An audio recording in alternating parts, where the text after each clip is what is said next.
Bonjour tout le monde. J'aimerais vous inviter à prendre, si vous voulez bien, le psaume 147 dans votre Bible ou sur votre cellulaire.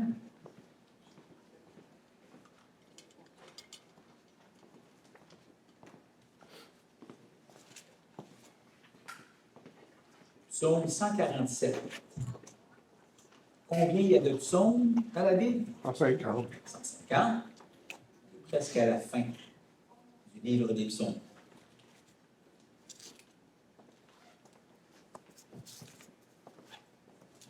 Si je vous posais la question ce matin, comment ça va?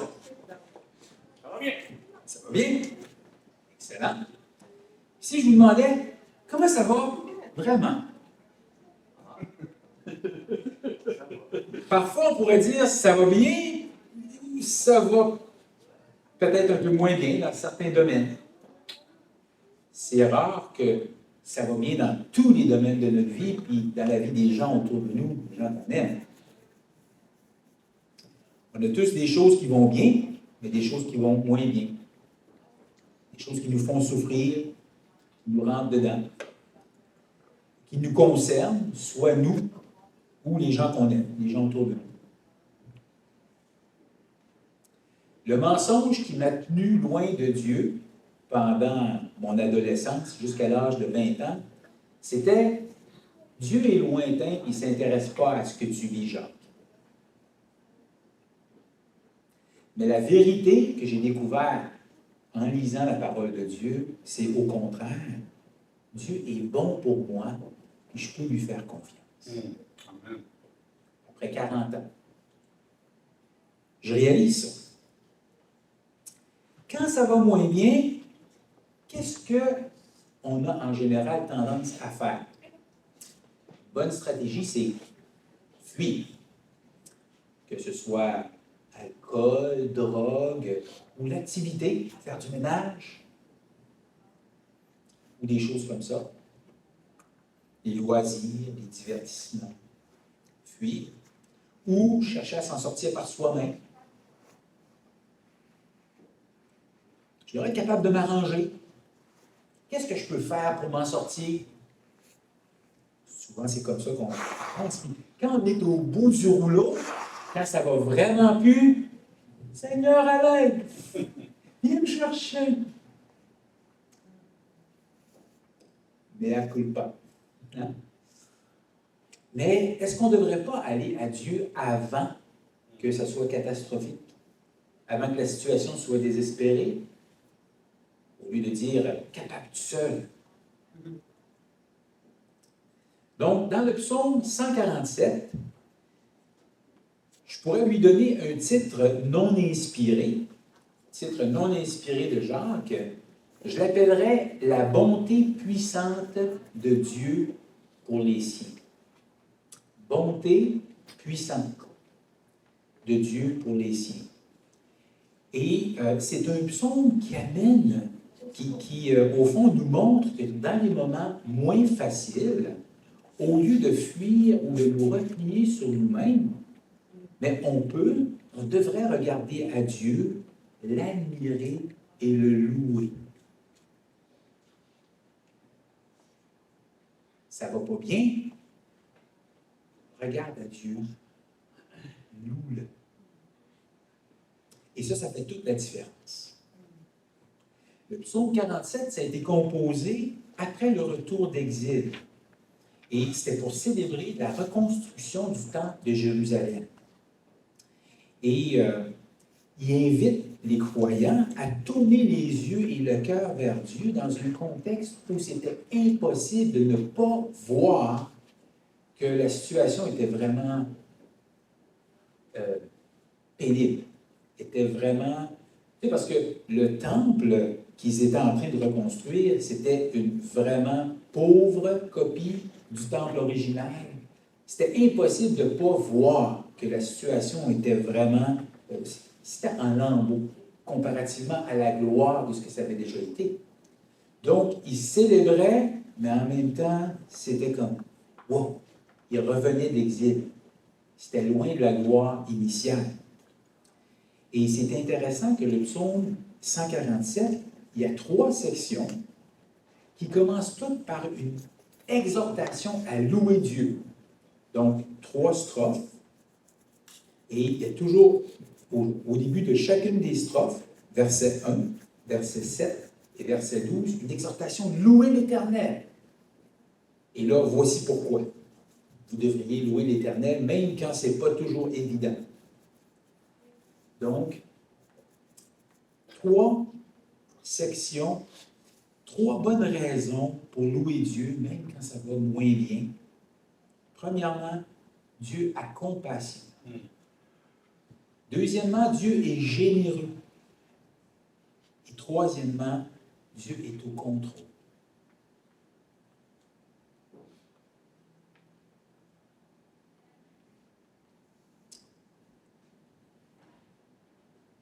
Donc, on peut louer Dieu dans les temps moins faciles et lever les yeux parce qu'il y a compassion. Voici à partir du verset 1. Qu'est-ce que ça dit? Louer l'Éternel. Louer l'Éternel, en hébreu, c'est Alléluia. Vous connaissez le mot? Alléluia, ça veut dire louer, Ya, l'Éternel. Alléluia. Louer l'Éternel, car il est beau de célébrer notre Dieu, car il est doux, il est bienséant de le louer. Louer l'Éternel. Vous vous rappelez du chant, vous connaissez sûrement le chant « Je suis né pour te louer ». Je suis né pour te louer. J'ai été fabriqué. Pourquoi? Pour te louer. C'est la raison pourquoi j'existe. Louer l'Éternel, même quand ça va moins bien. Car il est beau, il est doux, il est bienséant de louer l'Éternel. 3 synonymes pour dire que c'est approprié de le faire. Une bonne chose à faire. Si on vous proposait la louange comme un remède à la déception, au découragement puis à la déprime, la louange, ce serait une idée nouvelle. Fait que, ce qui arrive, c'est qu'en louant Dieu, on voit moins les vagues et la tempête, mais on voit mieux le rocher. On voit mieux que Dieu est là. On voit mieux qui est Dieu et ce qu'il a pour nous. Ça calme le cœur. Et ici, dans le passage, comment est-ce qu'on voit en particulier la compassion de Dieu? Regardez au verset 2. L'Éternel rebâtit Jérusalem. Il rassemble les exilés d'Israël. Donc, Israël avait désobéi à Dieu. Il n'a pas gardé l'alliance, un point tel que Dieu les a chassés du pays promis et les a envoyés en exil à Babylone. Ça a duré 70 ans. Et après 70 ans, Dieu les ramène dans le pays qu'il leur avait promis, parce que son but, ce n'était pas de les détruire, de les envoyer en exil, mais c'était de les bénir. Il veut leur bien. Il les envoie en exil, il les ramène. Si on parcourt la Bible, on voit qu'en commençant dans le jardin, l'homme erre, il s'égare, il se détourne, il gâche tout, mais Dieu est encore là, qui poursuit l'homme pour le ramener, pour le restaurer, le réconcilier. Ça, c'est comme ça que Dieu opère avec ses créatures. En anglais, il y a quelqu'un qui dit « God is a God of second chances ». Il veut donner une deuxième chance, une troisième, une quatrième, puis une chance. Verset 3, il dit, encore là, on voit sa compassion, il guérit ceux qui ont le cœur brisé et il pense leurs blessures. Le Dieu de l'univers, c'est un soigneur, un guérisseur. Il y a une place spéciale dans son cœur pour celui ou celle qui en arrache. Ça, c'est le Dieu qu'on sait, qu'on connaît. Et pensez à Jésus quand il était sur la terre, qui prend le rouleau et qui lit la prophétie qui le concernait dans Luc, chapitre 4.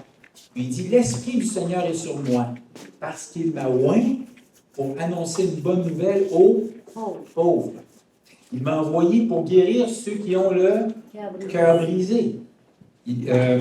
pour proclamer aux captifs la délivrance, aux aveugles le recouvrement de la vue, pour renvoyer libres les opprimés, les captifs, pour publier une année de grâce du Seigneur. C'est quoi la direction du ministère de la vie de Jésus? Envers ceux qui en arrachent, ceux qui sont à terre. Une majeure partie de ce que Jésus a fait dans son ministère terrestre, les miracles, entre autres les guérisons. Hein? Il guérit un boiteux, un aveugle, un paralytique, toutes des gens que la vie était ruinée. Hein? La femme avec un écoulement de sang depuis 12 ans. Il ressuscite le fils de l'aveugle. C'était la direction du ministère de Jésus. Et là, on voit la compassion de Dieu. Et le psalmiste nous invite maintenant à regarder en haut, dans le ciel, verset 4. Il compte le nombre des étoiles. Il leur donne à toutes des noms. Non seulement le Seigneur a créé un nombre innombrable d'étoiles dans son univers, mais il en connaît le nombre exact, puis il leur donne des noms. Il donne des noms à des étoiles. Why? Pourquoi? On nomme nos enfants qui sont chers à nos cœurs. Dieu nomme les étoiles. Il les distingue chacune les unes des autres. Est-ce qu'il ne se préoccupe pas de nous? S'il nomme des étoiles, il leur donne un nom. Est-ce qu'il ne s'intéresse pas d'autant plus aux divers détails de nos vies? Nous qui sommes faits à son image. Verset 5. Notre Seigneur est grand, puissant par sa force, son intelligence n'a pas de limite. Il est souverain, il est suprême sur toute sa création, il est parfaitement intelligent, d'une sagesse sans limite. Il sait comment ordonner, orchestrer, diriger tous les détails de nos vies. Et malgré toute cette grandeur, cette élévation, cette domination, verset 6, regardez bien, l'Éternel soutient les malheureux, il abaisse les méchants jusqu'à terre. Moi, j'aime le fait que Dieu, c'est le grand égalisateur. Qu'est-ce que ça dit dans Jacques, chapitre 4, verset 6? Dieu résiste aux orgueilleux, mais il grâce aux humbles. Ce qui est haut, il l'abaisse. Ce qui est un trou, il le remplit. C'est le grand égalisateur. Je me rappelle d'avoir vu sur YouTube un clip d'un motard qui arrivait dans une intersection incroyablement occupée en Asie. Vous avez probablement déjà vu ça. Il n'y a pas de lumière. Ça va dans tous les sens. Okay? Il arrive là avec sa moto. Il voit une dame âgée qui est en train d'essayer de traverser cette intersection-là. Impossible. Il arrête sa moto, met son casque sur la moto, et il prend la madame et il la fait traverser. Ce qui aurait été impossible à elle, tant elle était démunie face à la situation, lui qui était plus capable, qui avait de l'autonomie et de la force, il la fait traverser. Dieu est beaucoup plus grand qu'un motard qui enlève son casque. Mais c'est ce genre de Dieu-là dont on parle, qui veut aider la personne qui est démunie.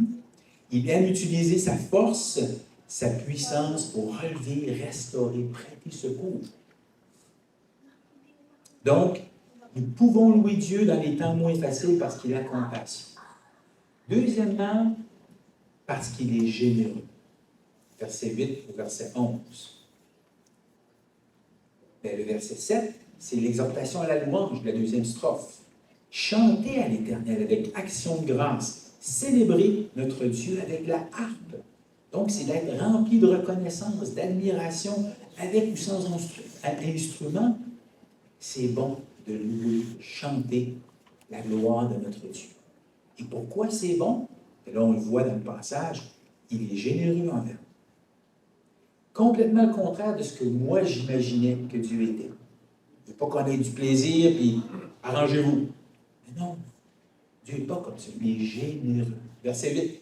Il couvre les cieux de nuages, il prépare la pluie pour la terre. On a tendance à moins aimer ça, nous autres, les nuages. En tout cas, personnellement, Ça cache le soleil, ça amène des temps plus moroses, plus morts. On ne veut pas vraiment de nuages dans nos vies, des épreuves, ou que, bon, des temps où on ne voit pas Dieu, des temps difficiles. Mais dans sa générosité, puis dans sa souveraineté, quand Dieu couvre les cieux de nuages, regardez bien ce qu'il fait. Verset 8. Il prépare la pluie pour la terre. Pour la terre. Avec les feux qu'on a eus récemment, on comprend un petit peu davantage l'importance de la pluie. Hein? Puis aussi, l'alternance pluie-soleil, ça fait quoi? Ça fait croître. Ça fait les cycles de la vie que Dieu utilise pour que les choses croissent. Tout ce qui vit. On continue le verset 8, il dit « Il fait germer l'herbe sur les montagnes, il donne la nourriture au bétail, aux petits du corbeau quand il crie. » Ça, c'est toutes des activités que moi, ça passe inaperçu pour moi. Ce qui se passe dans les montagnes, puis les corbeaux, je ne vois pas ça. Dieu le fait pareil. C'est sa création, il en prend soin. Il s'occupe, il pourvoit à tous les recoins, toutes les créatures qu'il a faites. D'autant plus nous. Donc, c'est le créateur, le pourvoyeur par excellence. Et d'ailleurs, étant donné qu'il est totalement capable de s'occuper de ses créations et qu'il le fait parfaitement, verset 10, regardez bien ce qu'il dit. Ce n'est pas dans la vigueur du cheval qu'il se complaît, ce n'est pas dans les jambes de l'homme qu'il met son plaisir. Et pour moi, un gars qui faisait beaucoup de jogging, j'avais de la misère avec ce verset-là. Je me disais, waouh, tu sais, mes jambes, c'est un peu ma gloire, tu sais. Mais lui, c'est pas là. Qu'est-ce qui plaît à Dieu?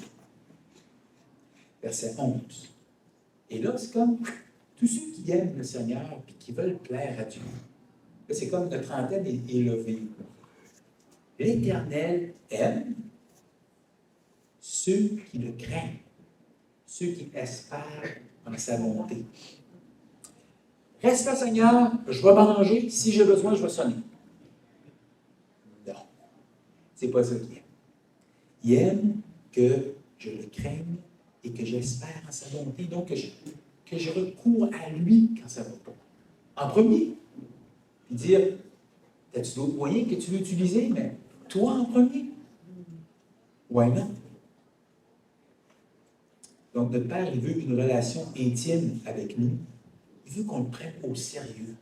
Qu'on fasse de lui, qu'on fasse un grand cas de lui. Quelle importance à nos yeux? C'est ça la crainte de Dieu.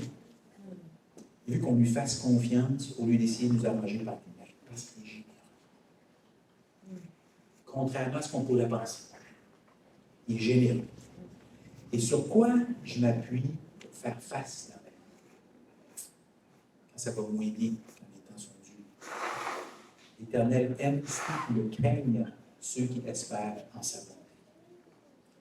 Donc, on peut louer Dieu quand ça va moins bien, dans les temps difficiles, la compassion, il est généreux et, verset 12 au verset 20, il est au contrôle. 13 au verset 20, il est au contrôle. 12 au verset 20, il est au contrôle. Donc, verset 12, encore une exhortation à louer Dieu. Jérusalem, célèbre l'Éternel. Sion, loue ton Dieu. Église Renaissance, éclate. Les gens d'en haut nous dérangent. Pourquoi? Parce qu'ils louent l'Éternel. Correct, continuez les amis. Puis nous, on va faire pareil. On loue l'Éternel. Car il est au contrôle. Et comment on voit ça? On le voit dans le texte, verset 13. Il affermit les barres de tes portes. Il bénit tes fils au milieu de toi. Il rend la paix à ton territoire et te rassasie du meilleur froment. Autrement dit, il te donne la sécurité et l'abondance dans ta vie. Verset 15, et c'est là où on voit plus la souveraineté de Dieu qui est au contrôle. Il envoie ses ordres sur la terre. Sa parole court avec rapidité. Donc Dieu a un poste de commandement duquel il dirige tout ce qui se passe dans l'univers. Entre autres, on va voir dans le passage, au niveau de la météo. Moi, tous les jours, je regarde sur mon cellulaire, sur l'application Environnement Canada pour savoir c'est quoi la météo annonce. Ou peut-être certains d'entre vous, vous préférez Météo Média. Mais savez-vous que c'est en général précis à 50%? Soit qu'ils l'ont, soit qu'ils ne l'ont pas. Parce que c'est des prévisions. C'est pas à Environnement Canada ou à Météo Média que se décide qu'est-ce qu'il va faire demain. C'est pas là que ça se décide. C'est des prévisions météorologiques. Verset 16. Il donne la neige comme de la laine. Il répand la gelée blanche comme de la cendre. Il lance sa glace par morceaux. Qui peut résister devant son froid? Non, pas de suite, Seigneur. Je ne suis pas prêt encore pour l'hiver. Verset 18. Il envoie sa parole et il les fond. Il fait souffler son vent et les eaux coulent. OK, l'été n'est pas fini. Ça va fondre. Si jamais Dieu envoyait de la grêle ou quoi que ce soit. Dieu supervise de façon absolue les cycles habituels de la température, les saisons, et aussi des événements extraordinaires de la température, comme les tempêtes, les ouragans, les tsunamis, c'est tout Dieu qui décide ça. Et si vous vous rappelez, quand les disciples traversaient la mer de Galilée en bateau, une grosse tempête se lève sur la mer, la barque se remplit, Jésus fait quoi? Il dort. Après ça, quand il le réveille, Jésus fait quoi? Il dit à la mer, « Silence, tais-toi! » Et qu'est-ce qui arrive? Le vent se calme, les vagues se calment, un grand silence. Un silence lourd. Et les disciples sont saisis d'une grande frayeur, puis ils disent les uns aux autres, « Qui est donc celui-ci à qui obéissent même le vent et la mer? » Un homme devant eux, là, vous pouvez comprendre que c'était Dieu fait homme, à qui obéissent le vent et la mer. Qui est celui-ci? Emmanuel. Dieu fait homme. Celui qui est au contrôle de tout et de la météo.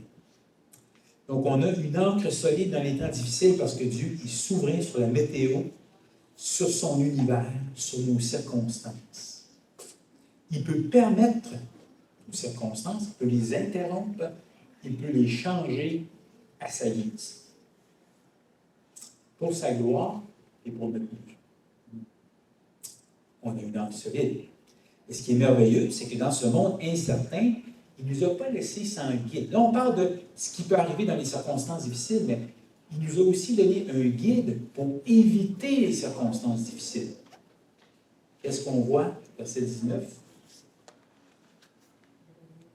Il révèle sa parole à Jacob, ses lois et ses ordonnances à Israël. Il y a toute une puissance et une bonté dans la parole, dans les lois, dans les ordonnances de Dieu.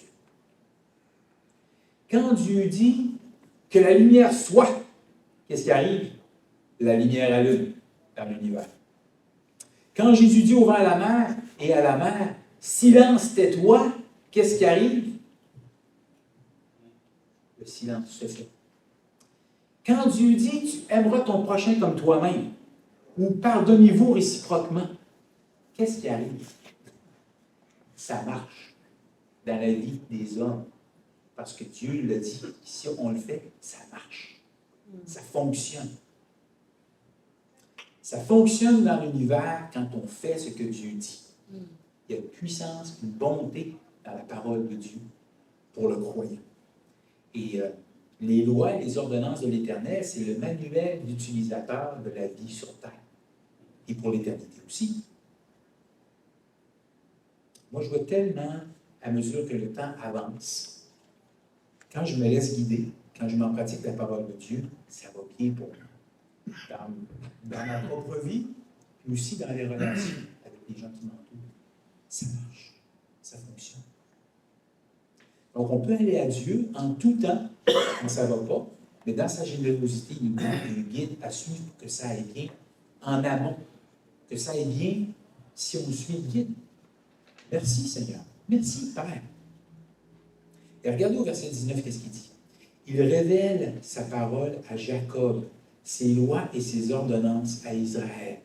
Il n'a pas agi de même pour toutes les nations. Elles ne connaissent point ses ordonnances. Dieu il fait une différence entre ceux qui lui appartiennent et ceux qui ne lui appartiennent pas. Il a donné sa parole à ceux qui lui appartiennent. Qui suis-je, moi, pour que Dieu m'ait ouvert les oreilles pour que j'écoute? Qui m'ait ouvert les yeux pour que je le cherche? Qui m'ait ouvert l'intelligence pour que je comprenne? Puis qui m'ait ouvert le cœur pour que je croie? Moi, qui je suis? C'est sa bonté. Quand je pense à ça, moi, je peux seulement être submergé de reconnaissance envers Dieu, de joie. Et mon cœur veut dire, comme le psalmiste, louer l'Éternel. C'est ça la leçon de ce psaume-là. Quelles que soient les circonstances, ça va bien, loue l'Éternel. Ça va moins bien, loue l'Éternel. C'est la catastrophe, loue l'Éternel. Parce que Dieu, il est la compassion, il est généreux, et il est au contrôle. Fait que je nous laisse avec une citation de Corrie ten Boom. Et je vous l'ai dit en anglais. If you look at the world, you'll be distressed. If you look within, you'll be depressed. If you look at God, you'll be at rest. En français, si vous regardez le monde, vous serez affligé. Si vous regardez à l'intérieur, vous serez déprimé. Si vous regardez à Dieu, vous serez apaisé. Prions.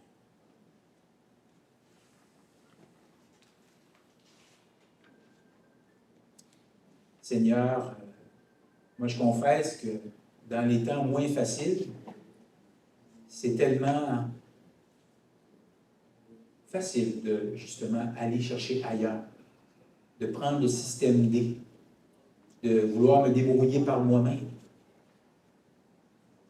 Mais tu me dis ce matin, tu nous dis ce matin de te louer, de regarder à toi, de nous confier en toi, en premier, en tout temps. Apprends-nous, Père, à te voir dans ta parole, dans notre quotidien, à t'admirer, à t'apprécier davantage. Apprends-nous à nous appuyer sur toi, le seul vrai Dieu, par ton Fils Jésus. C'est à cause simplement de Jésus qu'on a accès à toi. Merci en ton nom précieux. Amen. Amen. Amen.